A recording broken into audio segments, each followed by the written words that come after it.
What's up folks, Mike for CMCC Builds here with a holiday top 5.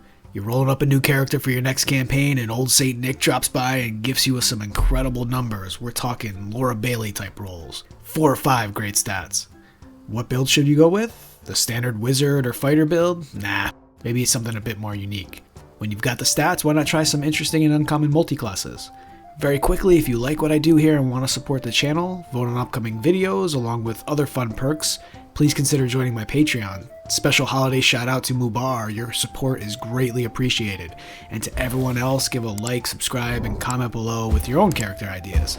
You know how this works. For these builds, I'm going to use an actual stat line I rolled, 17, 15, 15, 15, 13, 10. The actual numbers don't matter much. The important thing is we have 1 great stat, 3 very good stats, 1 13 or higher for multi-classing in extreme cases, and 1 dump stat. Again, the specifics don't matter. These builds will work fine with an 18, 17, 16, 14, 14, 6 as an example. With that, top 5 multi-class builds when you have awesome stats. Number 5, the Ultimate Archer. In 5e, the existence of Crossbow Expert means that most range characters will wield the ubiquitous hand crossbow. What do you do if you want to create a powerful character that wields a bow and arrow? If you have the stats for it, and you do, you may want to try the Arcane Archer Ranger multi-class. This requires that you have dexterity, constitution, intelligence, and wisdom to maximize effectiveness. Put the highest stat in dexterity, followed by wisdom and intelligence, then constitution. With this build, you can choose to focus on either fighter or ranger, but given the duplication of extra attack, your split should be 16-14 in either direction. The lack of crossbow expert means that you have a mostly free bonus action, so look for ways to get the most out of that via spells like Hunter's Mark or abilities like the Ranger's Pet Commands. For this build, I'd go 16 levels in Arcane Archer and 4 in Gloomstalker Ranger. Gloomstalker is the best 3-level ranger dip in the game, so it's hard to ignore all the goodies you get there. Take Druidcraft with the free Arcane Archer cantrip, a perfect thematic fit with the Ranger class. For Arcane shot options, take Grasping Arrow, the reason to take Arcane Archer. Thematically, it works fantastic with Ranger, and it's a very powerful ability. Conjuration magic creates grasping poisonous brambles that wrap around the target. It takes an extra 2d6 poison damage, its speed is reduced by 10 feet, and it takes 2d6 slashing damage the first time on each turn it moves 1 foot or more without teleporting. This sounds like it belongs with the Ranger class, a much better version of Ensnaring Strike. Going 16 levels in Arcane Archer gives you 3 additional Arcane shot options along with the initial 2, 3 attacks, and the Arcane's Curving Shot ability which acts as a pseudo 4th attack here. Non-magical arrows become magical at 7th level, and at 15th you get another use of Arcane Shot whenever you start combat without one. Ranger gives additional skill proficiencies, another fighting style, a subclass, and of course spells. Going Gloomstalker provides Dark Vision or Extended Dark Vision, greater invisibility to those that use Dark Vision, the Disguise Self spell, Dread Ambusher for a bump to initiative equal to the Wisdom modifier, an excellent turn 1 with additional movement, attacks, and damage. There is absolutely nothing wrong with reversing this build to 16 Ranger and 4 Fighter to maximize the power of those Ranger spells, or if you want to take Beastmaster or Drake Warden. If you want more attacks, go with Fighter. If you want more spellcasting and or a stronger pet, go with Ranger. Number 4, the Every Stat Caster. Do you want to be a caster in 5e? Yeah? Which one? Yup! Well, alright.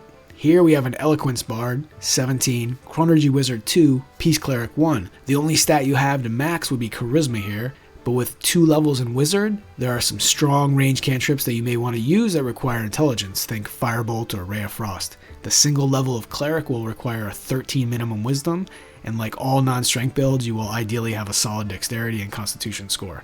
That's 5 of 6 stats above 13, but only the 1, Charisma, that is absolutely needed to be increased to 20. Start with Cleric to get proficiency in medium armor and shields.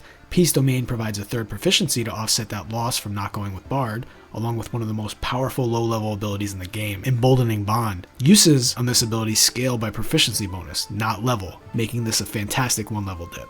Chronergy Wizard gives fantastic 1st-level ritual spells like Find Familiar, Detect Magic, Unseen Servant, Comprehend Languages, and Floating Disc, along with spells like Shield that aren't available to bards or clerics, and spells like Gift of Alacrity that aren't available to other wizards. The Chronergy subclass provides one of the best 2nd level abilities in the game, the Portent-esque Chronal Shift, which isn't quite as strong as its predecessor because the rerolls are unknown at the time you use them, That slight power dip is more than made up for by the second level 2 ability, Temporal Awareness, which is the same as War Magic's Tactical Wit. It allows the wizard to add their intelligence modifier to initiative rolls, another reason to ensure a higher intelligence on this build. And finally, the 17 levels in Bard provides a ton of utility, support, and healing, while also making you a 9th level caster with magical secrets at level 10 and 14 to grab spells from any list. The College of Eloquence subclass has possibly the best 3rd level abilities of any Bard, with Silver Tongue and Unsettling Words. Unfailing Inspiration at 6 isn't incredibly powerful, but it's certainly satisfying to not waste uses of your Bardic Inspiration. And because all the multi-classing in this build is with full casters, this will be a level 20 spellcaster, which means an extra 5th, 6th, and 7th level spell slot. Number 3, the Sneaky Dexident. There are ways to build a Dexident without amazing stats, but those stats will be spread thin. With a great stat line, we can afford a 13 in strength for multiclassing, and then focus on dexterity, constitution, wisdom, and charisma. This build can turn your entire party into stealth assassins, and even help them win initiative in those surprise rounds, while all but ensuring you win initiative every single time. Don't forget that losing initiative in a surprise round is no different than simply winning initiative in a normal round of combat. Still very good, but not nearly as good as a surprise round when initiative was won. So how do we do all that? Mark of the Shadow Elf for some excellent abilities and spells added to your class's spell list, specifically Pass Without a Trace. This allows the build to take 17 levels in Oath of the Watcher Paladin, all of the amazing Paladin abilities that come with that, one of the strongest classes in the game, and if you're taking 7+ levels in Paladin, this is the strongest subclass because at 7 they get Aura of the Sentinel that provides any creatures of your choice within 10 feet of you a bonus to initiative equal to your proficiency bonus. Not only does the Paladin get the bonus, but all those nearby allies. At this point, Pass Without a Trace is online, and this build is ready to roll. But because of the Mark of the Shadow Elf, this build can afford to take more Paladin levels and only dip into Ranger to really double down on the sneakiness and initiative bumps. You know what the call is here, Gloomstalker. Now in addition to proficiency bonus, this build gets a bump to initiative equal to the wisdom modifier. All the strength of a standard Paladin with the additional power of dexterity builds that can stealth, gain surprise, and win initiative. Number 2, the Eldritch Singer. You want to be a blade singing wizard, but you don't want to use a blade or even go into melee? You want to maximize the value of the Blade Singer's level 6 extra attack feature that allows for the casting of a single cantrip in addition to a weapon attack as part of your action? Then this is the build for you. With a focus on dexterity, constitution, intelligence, and charisma, this build takes 17 levels in wizard and 3 levels in warlock. Crossbow Expert and Sharpshooter allows for a main action and bonus action attack with a hand crossbow at an additional plus 10 damage per hit, while the extra attack can be used to fire off up to 4 additional Eldritch Blasts with Agonizing Blast and Repelling Blast to add your charisma modifier to the damage and move enemies up to 10 feet with each hit. For the character race, the Fairy works really well. It allows for level 1 at-will flight, so you can make it as difficult as possible for enemies to engage you while blasting them from range. For the Warlock subclass, Hexblade works well of course, but Genie Warlock provides some nice early benefits and can add some additional movement with the Crusher feat, if you can fit it into the build. Bladesinger provides concentration protection, extra movement, and excellent armor class improvements from armor proficiency and bonuses to AC equal to intelligence mod. This build creates a nice alternative to the 2 primary Bladesinger archetypes, the Straight Wizard and the Melee Combatant. Speaking of which, number 1, the Smitey Wizard. Until at last I threw down my enemy and smote his ruin upon the mountainside. You probably guessed this is where we're going. The classic. The one and only Bladesinger Paladin multiclass. Take 18 levels in Bladesinger and 2 levels in Paladin to get a fighting style on smites. Use your spell slots to smite your enemies. The build requires strength, dexterity, constitution, intelligence, and charisma.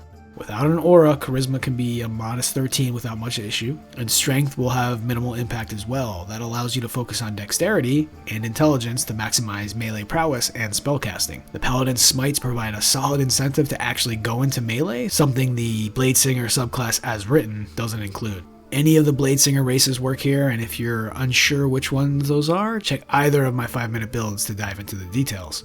The Wizard's level 18 ability Spell Mastery actually provides some additional benefit here because many of those lower level spell slots will be eaten up by smites, so being able to cast a 1st and 2nd level spell, probably shield in either Vortex Warp or Misty Step, without expending any spell slots is actually really important here, even at this high of a level. We're done. Well, that's the list. If you liked the video, please like the video. If you have your own ideas for these types of builds, let me know down in the comments below. This will be my last video of 2022 as I'm going to take a much needed vacation with my family.